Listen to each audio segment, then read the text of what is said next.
Écoute, le comité organisateur avait plusieurs points d'évaluation, 4 ou 5 points importants.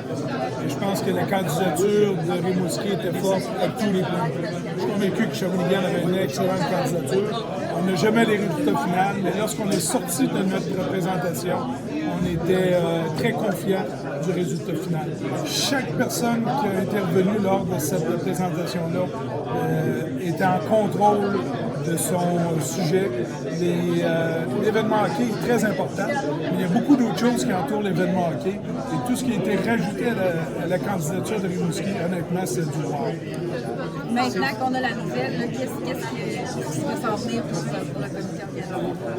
Ben là, à l'heure actuelle, mon comité avec moi, un comité un petit peu de sage, hein, avec Éric, avec moi, avec M. le maire, qui ne sont pas tous les jours impliqués. Ici à Rimouski, il y a un très très bon organisme en passant qui vient d'organiser les Jeux du Québec, qui bénéficie d'une très grande notoriété, qui ont plusieurs centaines de bénévoles avec eux également, et qui vont être très impliqués dans l'organisation de la Coupe Memorial. La beauté cette année de cette candidature-là, c'est qu'on a plus de 18 mois avant l'événement, ce qui n'était pas le cas autrefois. Lorsqu'on organisait la Coupe Memorial dans le passé, souvent on savait 6-7 mois d'avance.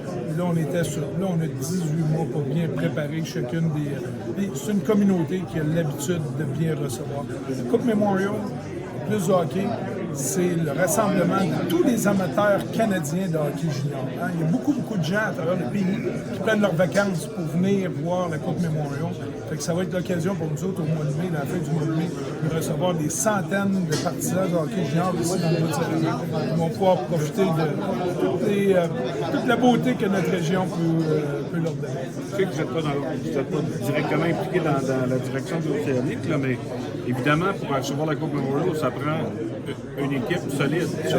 J'ai vu Alex depuis, écoute, j'ai suivi mon fils quand même dans toutes ses actions depuis le début ici, comme je suivais celui de mon père également. Puis j'ai vu Alex déjà depuis 3 ans commencer à prendre des décisions. Rappelez-vous, il a fait un sacrifice en échangeant le jeune Bolduc à Québec. Jeanne Bolduc qui a participé activement dans la conquête de la Coupe Memorial en 2023. Et Alex est allé chercher 3 premiers choix. Lorsqu'il a fait ça, on savait d'avance qu'il se préparait pour quelque chose. Puis sa décision était prise. Quand j'ai préparé les remparts en fonction, avec Patrick, en fonction de la Coupe Memorial de 2023, puis de 2022 même, on n'a pas été capable d'aller chercher.